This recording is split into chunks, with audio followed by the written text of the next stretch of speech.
comparado à média, né, de finalizações por jogo sofridas, e a qualidade das finalizações sofridas por eles não é tão grande, né?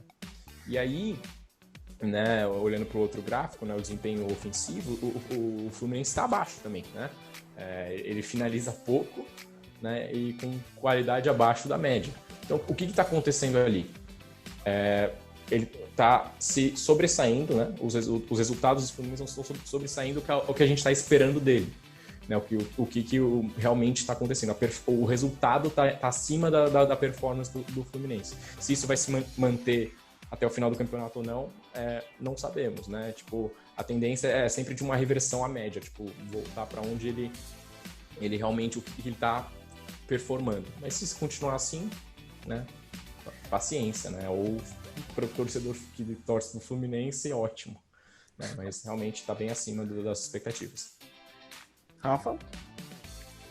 Cara, assim, eu na parte assim de técnico em si, eu acho fantástico esses dados que ele traz, porque não só isso, mas eu acredito também, né? Porque você falou da parte da finalização, onde é provável que chute mais, qual é o espaço do campo que chute mais, né? Qual é a probabilidade de acertarem de tal local. Mas, então, se você, por exemplo, vou preparar um time, eu sei que ele ataca mais pro lado direito. O Bruno chega pra gente e fala assim, ó, os números mostram que eles atacam mais por aqui. Aí a gente para ver na parte tática e tudo mais, quem tá lá? Tá aquele jogador que trabalha com esse, por isso que criam tanto desse lado, né? Então a gente consegue juntar esses dois dados e consegue trabalhar melhor. É por isso que eu acho muito importante juntar esses dois, né? Porque algumas pessoas, até você falou no começo que futebol é raiz, não tem nada disso, mas é legal de trazer um dado, por exemplo, que me ajudaria assim muito, chegar para mim e falar assim, qual é o setor do campo, não sei nem se você tem isso, Bruno, mas depois você me fala, qual é o setor do campo, por exemplo, que eles roubam mais a bola? Se eles marcam pressão, eles roubam muito a bola lá na frente, no meio do campo, na defesa, qual seria assim um dado? Porque aí, por exemplo, eu vou jogar contra outro time, eu preparo o meu time para enfrentar isso. Eles pressionam muito, então vamos já começar na segunda linha, vamos tentar tocar a bola mais fiada para tirar essa pressão deles. Eu acho dados assim muito legais que podem facilitar o trabalho do técnico, da comissão técnica, todo mundo. Isso aí, né? A diferença realmente, Rafa, tá nesses dados que a gente chama de dados posicionais. Então, você fala, a gente está mapeando, sei lá, pega um eixo X, eixo Y, você está mapeando um campo ali. Você consegue transformar aquilo em informação, né? Qualquer informação do tipo, seja roubada de bola, seja tem indicador até de pressão, se o cara... Porque, assim, eu vou contar um caso, assim, que aconteceu, né? Ano passado, eu cheguei a conversar minimamente com o Jorge Jesus na semana que ele chegou. Bastidores! Conversa assim, tranquila, né? Cara, conversei com ele o Jorge Jesus. Conversei por 2 minutos com o cara, né? E ali, tipo, eu falei, ferrou, né? O Flamengo vai ganhar tudo, ou ótimo, né? Depende se eu sou torcedor do Flamengo, fiquei feliz, né?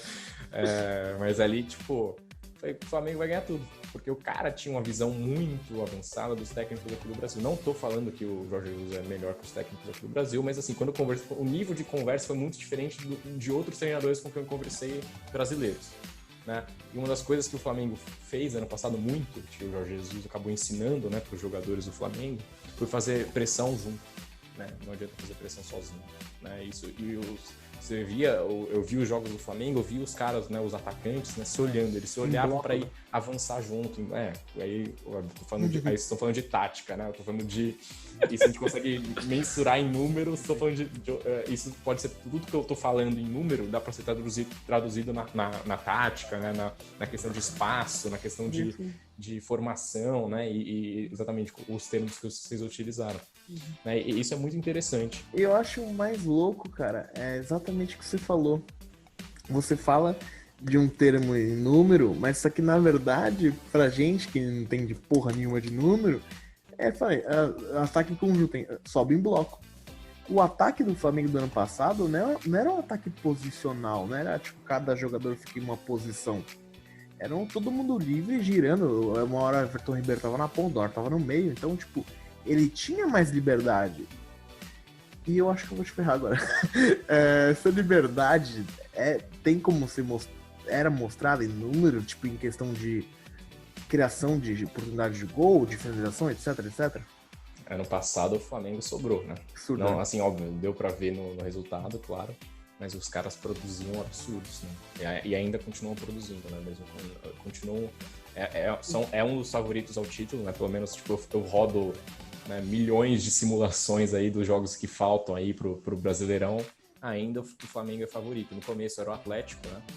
Mas ele deu uma oscilada recentemente por conta do nível técnico, entre aspas, aí o Rafa quis usar o termo disputado, né? Eu vejo que tipo, é disputado, só que é disputado com qualidade um pouco mais inferior. Se você vê jogo lá fora, você vê que você consegue. Não, é outro futebol, é outro esporte, cara.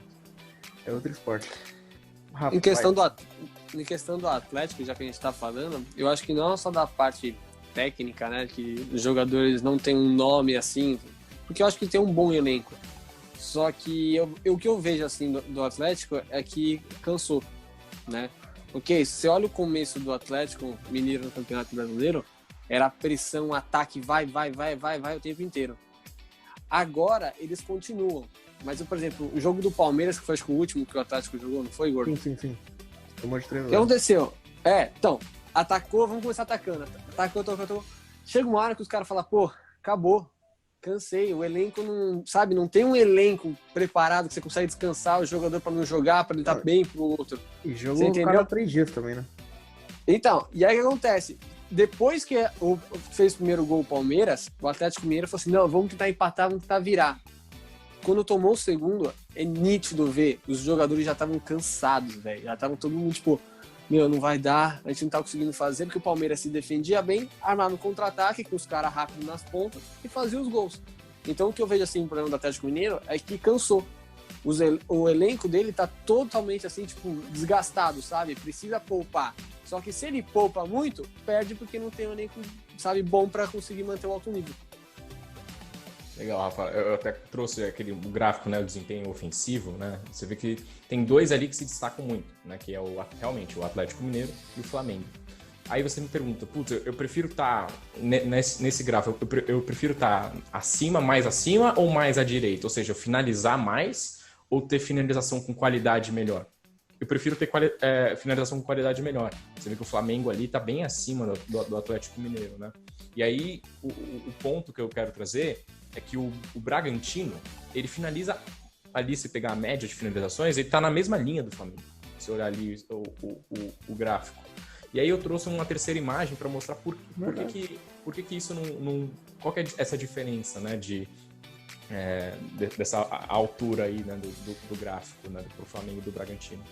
Até os dados que, né, até o fim do primeiro turno, o Flamengo tinha finalizado 281 vezes, né? E o Red Bull finalizou 276. Basicamente a mesma coisa, né, no fundo. Mas qual que é a diferença, né, entre essas duas equipes? Né? Que o Flamengo ele finaliza 60% das finalizações dentro da área. Ou seja, dentro da área o gol está mais próximo, então você consegue... A chance de você sair um gol ali e você conseguir levar o resultado para casa é muito maior do que o time do Bragantino, que finaliza 60% fora da área, ou seja, está mais distante. Eu estou falando de um fator que é distanciando. Tem outros fatores que influenciam, óbvio. Imagina se o cara cabecear, eu prefiro o cara finalizando ali num toque rasteiro para trás do que o cara ficar cabeceando toda hora, né? Mas falando de distância, né, e ângulo, o Flamengo finaliza muito mais dentro da área. Óbvio, por quê? Aí, de novo, a gente volta no qualidade, né? De qualidade, o cara tem um elenco bom, porque qual é a ideia? Geralmente a grande área ela tá protegida pelo adversário. Se você tem um bom elenco, geralmente você consegue furar. Você consegue entrar dentro da área e finalizar. O Bragantino, que não tem um ótimo elenco, né, investiu bastante, acho que em termos, né, tanto defensivos e ofensivos, né, investiu uma quantia significativa de dinheiro aí para o campeonato. Você vê que ele não tem qualidade, né, para furar aí a área adversária e conseguir finalizar com mais frequência, né? Então, você vê a diferença tá aí, na qualidade, né? Não é, óbvio, não tô falando, não é só distância e ângulo, mas é um fator muito importante, né? Para fechar aqui o tempo hoje, Brunão, teve algum time que você se surpreendeu até o final do primeiro turno? Eu não esperava esse desempenho desse time. Positivamente e negativamente. Exato. Fluminense é um time aí que surpreendeu bastante. positivamente, né? Só ver na tabela, não precisa falar muito de coisa, né? Dentro do que a gente estava esperando, né? Que o modelo espera, né? Que calcula a probabilidade de todos os resultados acontecerem, o Fluminense surpreendeu bastante. E, bom, se falar de time de massa aí, né? O Corinthians, ele deu uma oscilada legal aí no campeonato, né? Tá um pouquinho. O Atlético Paranaense é o time que, na verdade, mais surpreendeu negativamente, né? Ganhou agora o primeiro jogo, a gente tá gravando aqui de noite pós-jogo contra o Fortaleza, né? Ganhou de virada, mas não tá mostrando a performance, não tá legal ainda não, viu? Bruno, deixa eu perguntar, nesse fim do primeiro turno, você teria o dado, assim, por exemplo, de quais equipes você acha que vai cair, quais seriam campeões, alguma coisa assim do tipo? Temos o seguinte, eu rodo depois de todas as rodadas dos jogos, a gente roda aí as projeções aí, né? E Goiás, cara, 80% de chance de cair, tô arredondando os números, né? Porque não tenho de cabeça. Não, tranquilo. Agora, né? Goiás, Coritiba, né? Geralmente times que... Pera aí que eu tenho que você me mandou. Né, times que sobem... Não precisa falar que isso daí foi da última vez, né? Tô falando mais de cabeça. Tem muito time ainda que tem muita chance de cair, né? Do G10 para baixo, as chances são grandes aí para todos, né? Como você falou no começo do vídeo, né, Rafa? Tá bem equilibrado aí, só que para baixo. E, cara, chance de ser campeão, Flamengo, São Paulo, que geralmente fica lá em torno lá dos G4, G6, né? Esse ano parece ter chance, se não sofrer com o calendário, não oscilar, que nem os times do Diniz anteriores geralmente oscilam bastante. Mas é isso, Flamengo, São Paulo, Atlético Mineiro e Internacional. Rafa, tem pergunta aí, meu velho? Não, queria fazer uma última pergunta pra você, Bruno. A gente já viu alguns campeonatos brasileiros, o time tá bem no primeiro turno, né, como favorito, e no segundo turno, sei lá, acontece uma série de fatores e despencar. Você teria como fazer uma previsão disso, por exemplo, para o pessoal que está assistindo e tudo mais? Por exemplo, você conseguiria falar assim, o São Paulo vai ter uma queda de rendimento por causa disso? Ou, sei lá, o Botafogo vai melhorar por causa disso? É um pouco difícil, né, Rafa? Porque depende muito de muita coisa que, tipo, foge do controle, né? Tipo, seja de elenco, lesão, calendário. Não sei se o time sai de uma competição, né? E aí fica com o calendário mais espaçado. E isso fica difícil, mas se a gente pegar o fim do primeiro turno de um ano e ver para o final do segundo turno, se eu não me engano, foram 3 ou 4 vezes. Só que o líder... Ele não terminou o primeiro turno sendo campeão, por exemplo. As coisas não têm a mudar muito, assim, a não ser que, tipo, óbvio, você não consegue colocar num modelo. O modelo por si só, ele é errado. Porque ele é uma simplificação da realidade. Só que a realidade, cara, tem 1 milhão de fatores que você não consegue colocar num modelo. Então, sei lá, se você troca de treinador, vai fazer diferença? Geralmente não faz. Mas se vem um cara estrangeiro aí... Jorge Jesus, no Flamengo, que já é um time, já era um elenco ótimo, vem para agregar no meio de um turno ou no meio do campeonato, beleza. Agora, sei lá, o principal jogador do time, ou seja um goleiro, seja um atacante, um meio campo, o cara lesiona, putz, vai cair a performance do time, seja na defesa ou no ataque. Então, assim, é muito difícil, né, prever. O legal é continuar assistindo, né, por mais que os jogos sejam ruins, tem muito jogo e torcer, ruim, né, torcer, quem ainda consegue torcer, né? Porque tá difícil, né? Depende do time que você torce, cara. É muito complicado, jogo muito ruim de assistir mesmo, né? Esse campeonato tá bem ruim de assistir, no fundo. Então, isso aí. Bruno, você lembra pra você, no seu modelo, jogos bons? Pra você, qual jogos foi bom? Foram bons? Cara, eu não assisti, mas queria ter assistido. Parece que Botafogo e Atlético Mineiro foi um bom jogo de assistir, né? Assim, franco, né? Todo mundo atacando e é isso, né? Flamengo e São Paulo foi um bom jogo. Também outro jogo que eu não assisti. Sinal, parece que Ou seja, o problema é você, assisto, né? Exato. Os jogos que eu não assisto geralmente são bons. Eu assisto quase todos os jogos, cara. Aí, achamos o problema. Alô, futebol brasileiro. Alô, CBF. Achamos o problema. Corta a TV do Bruno Sanches, Brasileirão vai bater Premier League, irmão. Perfeito, sensacional. Só pra fechar, que eu botei uma curiosidade agora, o legal do mata-mata, todo mundo fala, que é essa, o mata-mata nem sempre o melhor vence. E sim quem tem mais sorte, quem tá mais encaixado, não sei o quê. Todo mundo sabe que é imprevisível o mata-mata, mas dá pra prever alguma coisa em torneio de mata-mata? Uma Libertadores, uma Copa do Brasil? Sempre dá, né? O que é a probabilidade? Eu tô falando que um time, se ele jogar 1.000, 10.000, 1 milhão de vezes, né? Do mesmo jeito que aconteceu o jogo, são 40% das vezes o time ganharia, né? Nunca o favorito é só quem tem um pouco mais de probabilidade, né? Mas geralmente pode acontecer um empate, né? A diferença do mata-mata, na verdade, pro ponto corrido, geralmente quando os jogos são tanto fora e em casa, né? Quando ele é dividido em dois, o jogo é de 180 minutos. Então você precisa entender o que aconteceu no primeiro jogo, como é que vai ser o segundo, né? Para poder prever, né? É um pouco mais difícil, realmente é mais difícil. Né? Eu acho que é mais difícil porque tem um monte de outros fatores, né, que pega. A torcida pode estar mais incendiada, os jogadores estarem mais motivados. É uma coisa assim, que né? realmente... O campeonato acaba se você não fizer o gol, então assim, né, o time tá empatando e precisa fazer um gol, né, bate o desespero, vai todo mundo pra frente. O goleiro não vai pra área. Vai acabar 1-1 e lamento. Você consegue mensurar? Você consegue mensurar o quão a torcida influencia no resultado? Tem muita literatura aí no futebol, né, economia e futebol, que tem muito estudo aí falando que a torcida óbvio tem um peso importante aí, sim, na pressão, né? Que tem muito que a gente chama de fator casa, né? Tipo, geralmente o time que joga em casa, ele tem muitas vantagens aí, mesmo que não seja de forma escancarada, né? Às vezes é o subconsciente do jogador, do árbitro, da torcida, né? Tem muito estudo que consegue quantificar assim, o efeito torcida aí